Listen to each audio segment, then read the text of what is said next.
Hello everyone, आप सभी का मेरे यूट्यूब चैनल लॉ स्टडी पर मैं हार्टली वेलकम करती हूँ।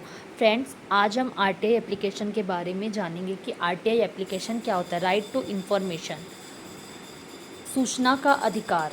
सबसे पहले जो है आरटीआई एप्लीकेशन के लिए आप प्रोसीडिंग क्या क्या कर सकते हैं।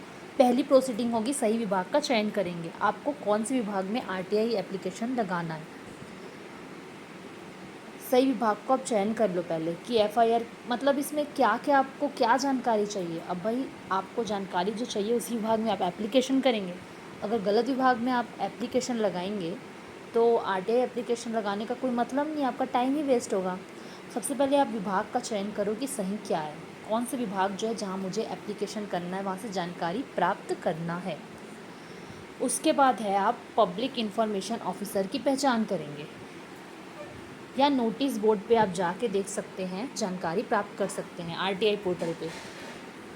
उसके बाद आप एप्लीकेशन तैयार करेंगे आईटी एक्ट 2005 के तहत। इसका एप्लीकेशन के लिए मैं अलग से एक वीडियो अपलोड कर दूंगी, आप वही एप्लीकेशन के फॉर्मेट को फॉलो कर सकते हैं।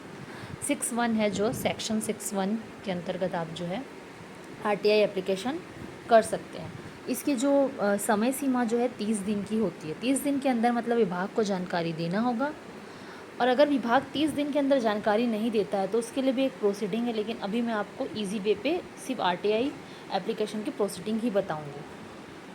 तो फ़ीस जमा करेंगे, आवेदन के साथ 10 रुपये की फ़ीस आप जो है आरटीआई फ़ीस जो है उसका भुगतान करोगे नगद रसीद डाकघर में या आईपीओ बैंक ड्राफ्ट के माध्यम से। अगर कोई बीपीएल कार्ड धारक है और अगर ये सुविधा मिली हुई है विभाग की तरफ से या मतलब इसमें है तो आपको जो है 10 रुपये भी देने की आवश्यकता नहीं होगी बीपीएल कार्ड धारक के लिए। फिर आवेदन जमा करें। अब आवेदन आपने भर लिया है, आवेदन का फॉर्मेट होता है या हैंड रिटन आवेदन, जैसा भी आप चाहें। आवेदन आप कहाँ जमा करेंगे, आपको जिस विभाग से जानकारी चाहिए वहाँ पब्लिक इन्फॉर्मेशन ऑफिसर के पास जमा करेंगे। तो आप वो विभाग में भी जा सकते हैं, बाय हैंड भी जमा कर सकते हैं या कोई स्पीड पोस्ट या रजिस्टर्ड पोस्ट के माध्यम से कर सकते हैं। और आप डाक विभाग मतलब डाकघर में ही जाके आप आईपीओ भी ले सकते हैं। ऑनलाइन सुविधा भी है अगर आरटीआई की भरने की, तो आप आरटीआई ऑनलाइन गवर्नमेंट इनकी पोर्टल में जाके भी जो एप्लीकेशन कर सकते हैं, वहाँ से रेसिप्ट भी प्राप्त कर सकते हैं उस और वहीं से एप्लीकेशन कर सकते हैं। उसके बाद जो है एप्लीकेशन आपने पोस्ट ऑफिस में कर दिया है, अब जो है डाकघर से आपको जो डाक रसीद मिली है उसको आपको संभाल के रखना है। और आप आरटीआई एप्लीकेशन लगाते हो तो उसकी एक कॉपी अपने पास रखना, फ़ोटोकॉपी करा के आप, ताकि इन केस जवाब नहीं मिला तो आपके पास एक मतलब प्रूफ के लिए रहे। और आपने जो भुगतान किया है राशि 10 रुपये, उसका भी आप बैंक ड्राफ्ट की भी रेसिप्ट रखना अपने पास। अब जो है आपको उत्तर प्राप्त करना है। अगर जवाब नहीं मिला आपको 30 दिन के अंदर, और अगर लाइफ लिबर्टी का मामला है तो आपको 48 के अंतर्गत जो है 48 आवर्स के अंतर्गत जो है आंसर मिल जाएगा विभाग से। अगर नहीं मिलता है उस केस में आपको फर्स्ट अपील करना होगा। 30 to 45 डेज़ में फैसला होता है इसका। उसके बाद फर्स्ट अपील भी अगर उसमें भी कुछ नहीं हुआ आपका तो सेकंड अपील करना पड़ता है स्टेट इन्फॉर्मेशन कमीशन के पास या सेंट्रल इन्फॉर्मेशन कमीशन के पास। तो दोस्तों, ये मैं जो बता रही हूँ आरटीआई की जो है प्रोसीडिंग्स होती है। अब क्या है कि आप आवेदन करोगे तो सबसे महत्वपूर्ण बात बताऊंगी मैं आपको।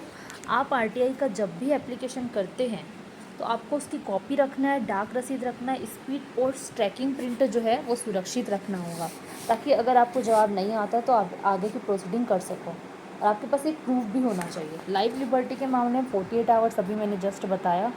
और आप जब बार बार क्लाइंट को जो है अपडेट करते रहना, या फिर अगर आप खुद ही अपना मतलब प्रोसीडिंग कर रहे हैं तो आप अपडेट होते रहना।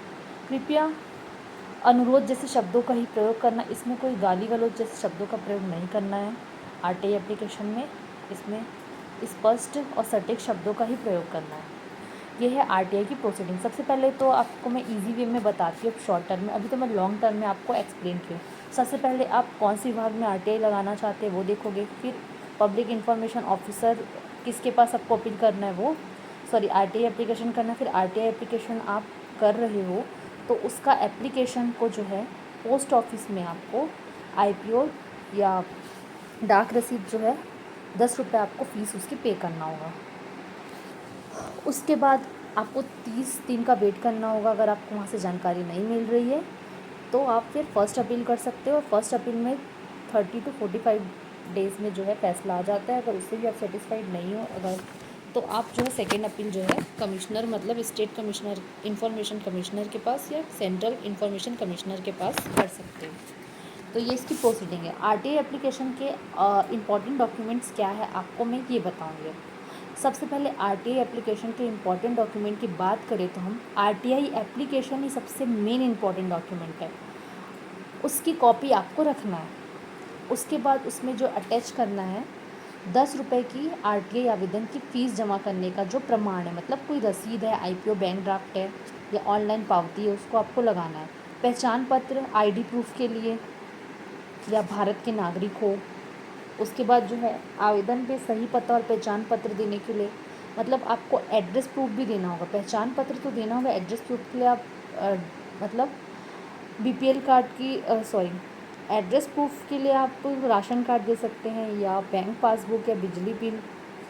और अगर आप बीपीएल कार्ड धारक है तो बीपीएल कार्ड की सेल्फ अटेस्टेड कॉपी दे सकते हैं। डाक रसीद की कॉपी देना है। अन्य कोई डॉक्यूमेंट्स है जो विशेष प्रमाण पत्र दस्तावेज है, अगर आप आरटीआई आपको सूचना मांगना है सपोज़ किसी कॉलेज स्कूल से, तो अपना डॉक्यूमेंट आप अटैच करोगे ना, तो वो डॉक्यूमेंट्स जो है आप मतलब किसके लिए आरटीआई लगा रहे हैं वो बहुत इंपॉर्टेंट लगता है। वो डॉक्यूमेंट आपको अटैच करना होगा। और अगर आपने फ़र्स्ट या सेकेंड अपील किया है तो आपको फ़र्स्ट अपील की कॉपी और आरटीआई आवेदन की कॉपी को सेकेंड अपील में पेश करना, और अगर फर्स्ट अपील करें तो आरटीआई आवेदन की कॉपी आपको सबमिट करना होगा। तो ये है आरटीआई एप्लीकेशन की प्रोसीडिंग्स। और अगर आपको वीडियो पसंद है तो आप लाइक शेयर सब्सक्राइब करो, ताकि मैं आप सभी के लिए ऐसे यूज़फुल वीडियो बनाती रहूं। दोस्तों, आप लाइक शेयर सब्सक्राइब नहीं करते मेरे चैनल को, और मैं आपके लिए बहुत इम्पॉर्टेंट टॉपिक लेके आती हूँ ताकि आपके लिए बहुत यूज़फुल रहे। तो वीडियो पसंद है तो प्लीज़ लाइक करो, शेयर करो और सब्सक्राइब करो। तो नेक्स्ट वीडियो में मिलते, तब तक के लिए बाय। आपका